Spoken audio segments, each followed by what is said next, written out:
కూడా పరలోకం లేదు. ఈ లోకం మట్టుకే దీవెన ఉంటుంది, ఆశీర్వాదం ఉంటుంది. ఈ లోకం మట్టుకే నీకు సంపద ఉంటుంది. ఆ సంపద నువ్వు చచ్చిపోతే తీసుకుపోతావా? తీసుకుపోము. ఆ సంపద మనకెంత ఉన్నది ఈ లోకంలో, ఇక్కడ ఇడిచిపెట్టి మనము మన శరీరం కూడా మన ఇంట రాదు. మన శరీరం కూడా ఇక్కడనే వదిలిపెడతాం. మన శరీరం కూడా మన ఇంట రాదు. మన శరీరం పైన ఏది ఉన్నా కూడా మన ఇంట రాదు. భార్య పిల్లలు కూడా రారు, తల్లిదండ్రులు కూడా రారు. మనము ఒక్కరం ఎట్లయితే వచ్చినామో అట్లే మనం వెళ్ళిపోతాం ఆత్మతో. కాబట్టి ఈ ఆత్మని రక్షించుకునే భాగ్యం ఎక్కడుంది? ప్రభు అయిన యేసుక్రీస్తునందు. ప్రభు అయిన యేసుక్రీస్తునందు నిత్య జీవం ఉంది. ఇక్కడ మనం మరణిస్తాం. మరణించిన వెంటనే అక్కడ మనం కళ్ళు తెరుస్తాం.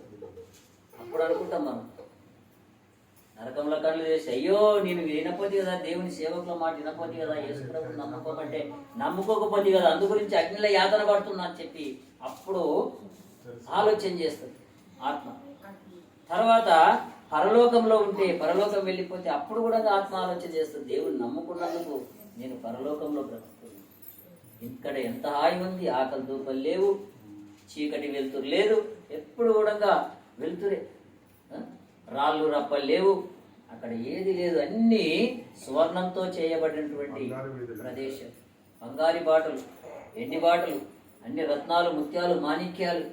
అలాంటి వైభోగంలో మనకు ఆకలి లేనప్పుడు దేని బుద్ధి ఉంటుంది? ఆకలి తప్పులు లేవు అక్కడ. ఇది కొనక తినాలి, అది కొనక తినాలి, ఇది తినాలి, అది తినాలి చెప్పి ఆశలు లేవు. కాబట్టి అలాంటి స్థానంలో మనం ఉంటాం. అందు గురించి యేసు ప్రభువు ఆయన లోకానికి ఎందు గురించి వచ్చిండు? మానవునిగా వచ్చిండు, నరరూపధారినిగా వచ్చి 33.5 సంవత్సరాలే ఉన్నాడు. 33.5 సంవత్సరాలు అంటే మంచి వయసు వరకు. ఏ పాపం చేయలేని, ఏ పాపం తలంపులకు రానియలేదు, ఏ పాపం కూడా నోటికుంట తలంపులో, ఆయన మనసులో, హృదయంలో లేదు. కాబట్టి మనందరి సర్వ మానవాళి గురించి ఆయన లోకానికి వచ్చి మృతి పొంది తిరిగి 3వ దినం లేచి, నేను ఏ విధంగా మృతి పొంది 3వ దినంలో లేచిందో మీరు కూడా నా యందు ఉంటే మీరు సజీవులుగా లేపబడతారని చెప్పి సువార్తని ప్రకటించారు. ఆయన సువార్తని ప్రకటించినందుకే లోకమంతా ఆయనని దేవుని కుమారుడు అని చెప్పి ఆయన చెప్తున్నాడు అని చెప్పి ఏం చేసిండ్రు? వాళ్ళు ఏం చేసిండ్రు? సిలువకు వేసి ఆయనను కొట్టిండ్రు. చూడండి, యోహాను సువార్త 10వ అధ్యాయము, యోహాను సువార్త 15వ అధ్యాయం 33వ వచనంలో అక్కడ యూదులు ఏం చేసిండ్రంట ఆయనని మనం ఒకసారి చూద్దాం. యోహాను సువార్త 10వ అధ్యాయం 33వ వచనం. ఇక్కడ అంటున్నాడు, అందుకు యూదులు నీవు మనుషుడవై ఉండి దేవుడవని చెప్పుకొనుచున్నావు గనుక దేవదూషణ చేయుచున్నందుకే నిన్ను రాళ్లతో కొట్టుదుము గాని మంచి క్రియలు చేసినందుకు కాదని ఆయనతో చెప్పింది. యూదులు ఏమంటుండ్రు? నువ్వు మనిషి కుమారునివి అంటే, నువ్వు మరియమ్మ యేసేపుల కుమారునివి, నువ్వు మనిషి కుమారుని వైండు, నీకు దేవుని కుమారుని అని చెప్పి మాతో చెప్తున్నావా? యూదులు దేవుని ఎరగని వారు. మరి ఏమనుకున్నారు? ఏమని భావించుకున్నారు? ఈయన దేవదూషణ చేస్తున్నాడు అని చెప్పి రాళ్లతో కొట్టిండ్రంట. రాళ్లతో కొట్టి మరి ఆయనని చిత్రహింస చేసి సిలువకు ఎక్కించింది. ఈ మాట యేసు ప్రభు అక్కడ అబద్ధం చెప్పిండా? నిజమే చెప్పిండు. నేను దేవుని కుమారుడు నాన్న, నేను ఆయన నుంచే నేను వచ్చిన అన్నాడు. నమ్మలేదు జనులు. ఇప్పుడు కూడా అయ్యా యేసు ప్రభుని నమ్ముకోండి అంటే నమ్ముతలేరు. కారణం ఏంటంటే వాళ్ళకి తెలియదు. ఇంకొకటి ఏంటంటే నమ్ముకున్న వాళ్ళని చూసి వాళ్ళ ప్రవర్తన చూసి వాళ్ళ లెక్కలు చూసి మరి చాలా మంది దేవుని యొద్దకు వస్తలేరు. నమ్ముకున్న వాళ్ళు ఎట్లా ఉంటుండ్రు? ఇప్పుడు ఆడపిల్లలు తెల్లటి చీరలు కట్టుకొని, తెల్లటి బట్టలు కట్టుకొని, పుస్తే మెట్టలు లేకుండా, బొట్టు గాజులు లేకుండా వాళ్ళు ఎట్లా ఉంటుండ్రు?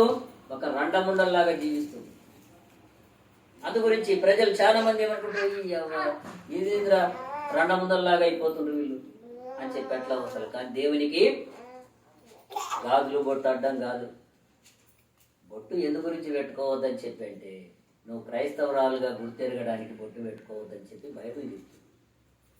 ఎక్కడ కూడా నువ్వు బొట్టు పెట్టుకోవద్దని బైబిల్ చెప్పలేదు, గాజులు వేసుకోవద్దని బైబిల్ చెప్పలేదు, తెల్లటి బట్టలు కట్టుకోవని చెప్పి బైబిల్ చెప్పలేదు, ఎక్కడ కూడా నువ్వు పుస్తక మెటలు వేసుకోవద్దని చెప్పి బైబిల్ చెప్పలేదు. మరి వీటికన్నిటికీ అడ్డం కాదు ఆత్మ. నీ ఆత్మలో దేవుడు ఉన్నప్పుడు ఇవన్నీ అడ్డం కాదు. నువ్వు దేవుని యందు ఉన్నప్పుడు ఇవన్నీ అడ్డం కాదు. అదొకటి గమనించు. ఎందు గురించి అంటే యేసు క్రీస్తు నువ్వు తప్పనిసరిగా నమ్ముకుంటేనే కానీ నీకు పరలోకం ఉంటుంది. నమ్ముకోకుంటే పరలోకం లేదు నీకు. ఇప్పుడు చాలా మంది బాప్తిసాలు తీసుకుని కూడా లోకానుసారంగా బ్రతుకుతుండ్రు, లోకానుసారంగా జీవిస్తుండ్రు, లోకానుసారంగా తింటుండ్రు, తాగుతుండ్రు. వాళ్ళకు కూడా పరలోకం లేదు. నువ్వు యేసు ప్రభుని నమ్ముకొని నువ్వు నీతిగా బ్రతుకు, కష్టం చేసి బ్రతుకు, మోసం చేసి కాదు. నువ్వు కష్టం చేసి జీవించు. దేవుడు ఆజ్ఞది. దేవుడు ఏమన్నాడు బైబిల్లో 128వ కీర్తనలో కాడ మనం చూస్తాం, మొదటి అధ్యాయం, యెహోవా యందు భయభక్తులు కలిగిన వాడు ఈ విధంగా ఆశీర్వదించబడును. నిశ్చయంగా నీ చేతుల కష్టార్జితం అనుభవించదవు, నీకు మేలు కలుగును. నీ లోగిట నీ భార్య ఫలించు ద్రాక్షవల్లి వలె నుండును, నీ భోజనపు బల్ల చుట్టూ నీ పిల్లలు ఒలీవ మొక్కల వలె ఉందురు అని చెప్పాడు. అంటే దాని అర్థం ఏంది? నువ్వు దేవుడు నమ్ముకొని దేవుడా దేవుడా దేవుడా అని చెప్పి మోకరించి 24 గంటలు పనిపాటలు వదిలి నీ ఒక బ్రతుకును వదిలి ప్రార్థన చేసుకోమని చెప్పి దేవుడు చెప్పలేడు. నీ యందు ఉండు, ప్రార్థన చేసుకో. ప్రార్థన నువ్వు లేవగానే ప్రార్థన చేసుకో. నువ్వు ప్రార్థన చేసుకొని నీ పనులు చేసుకొని నీ భార్య పిల్లలు చూసుకొని నువ్వు వెళ్ళే పనికి నువ్వు వెళ్ళు. కష్టపడు, చెమట ఓడుచు, 10 రూపాయలు సంపాదించు. 10 రూపాయలు సంపాదించుకుంటేనే కదా భార్య బిడ్డలు జీవించేది. 10 రూపాయలు సంపాదించుకుంటేనే కదా మంచి తిండి తినేది, మంచి బట్టలు కట్టేది, మంచి జీవితాన్ని నువ్వు ముందుకు నడిపించేది. మరి ఇవన్నీ లేకుంటే నువ్వు ముందుకు నడిపించగలుగుతావా? నడిపించలేవు. కాబట్టి నువ్వేం చేయాలి? పొద్దుగా లేవగానే దేవునికి ప్రార్థన చేయి. ఏమని చేస్తావు? దేవా, నాకు శరీరంలో శక్తిని, నాకు బలంని, ఆరోగ్యంని, నేను కష్టం చేసుకొని బ్రతకడానికి నాకు శక్తిని దయచేయి. ఇప్పుడు మన తాను డబ్బులు ఉంటే ఏం చేస్తాం? మందులు కొంటాం మనం. కానీ ఆరోగ్యం ఇచ్చేది ఎవరు? దేవుడు ఇస్తాడు ఆరోగ్యం. వేలు లక్షలు ఖర్చు పెట్టి మందులు కొంటున్నాం, వేలు ఖర్చు పెట్టి మందులు కొంటున్నాం. దేవుని కృప లేకుంటే ఆ మందులు పనిచేయవు, ఆ మాకులు పనిచేయవు. అదే దేవుని కృప నీకుంటే ఆ మందులు కూడా నీకు ఉపయోగపడతాయి. నీ శరీరం చక్కబడుతుంది, నీ ఆరోగ్యం చక్కబడుతుంది, నువ్వు మంచి ఆరోగ్యంగా జీవించగలుగుతావు. చూడు, సామెతల గ్రంథం 3వ అధ్యాయం 7వ వచనం ఒకసారి చదవండి. నీకు ఆరోగ్యం రావాలంటే ఏం చేయాలి? నువ్వు నీకు మంచి శక్తి, బలము, ఆరోగ్యం దేవుడు ఇవ్వాలంటే నువ్వేం చేయాలి? నేను జ్ఞానిని కదా నువ్వు అనుకోవద్దు. విడిచిపెట్టు చాలు. ఏమంటాడు? యెహోవా యందు భయభక్తులు కలిగి చెడుతనాన్ని వదిలిపెట్టు. చెడుతనం ఏంది? రకరకాలుగా ఉంది. తాగుబోతనం ఉంది, వ్యభిచారం ఉంది, దొంగతనం ఉంది, మోసం చేసేది ఉంది. మరి ఇవన్నీ ఎక్కడి నుంచి పుట్టుకొస్తావి?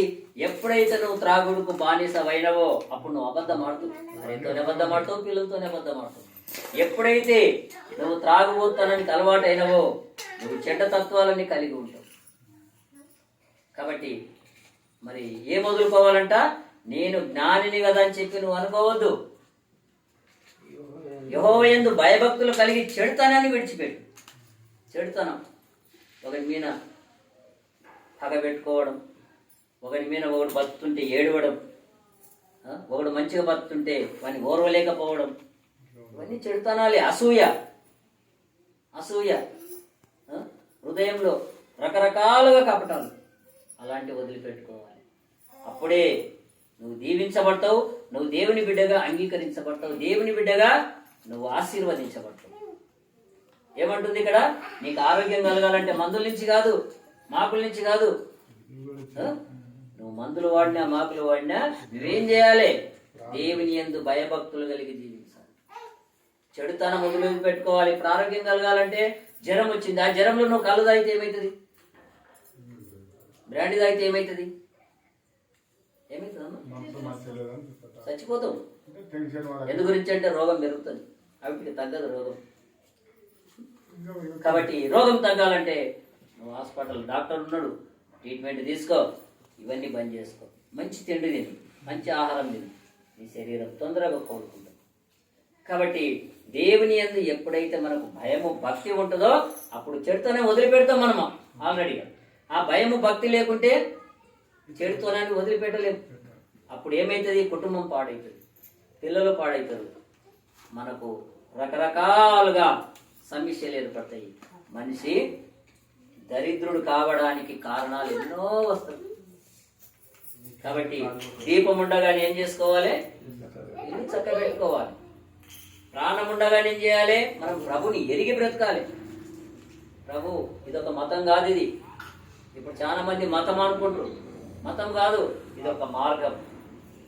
ఇదొక మార్గం, నీ జీవితాన్ని చక్కబెట్టే మార్గం, నీ జీవితాన్ని చక్కగా ముందుకు నడిపించే మార్గం.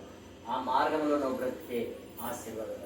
ప్రియమైన దేవుని బిడ్డలారా, మనం ఇప్పుడు ఒక మాటలు, దేవుని మాటలు కొన్ని చదువుకుంటాం. 34వ కీర్తనలో మరి కొన్ని మాటలు ధ్యానించుకొని మనము ముందుకెళ్దాం. అది ఆడివారికి బంద్ చేద్దాం.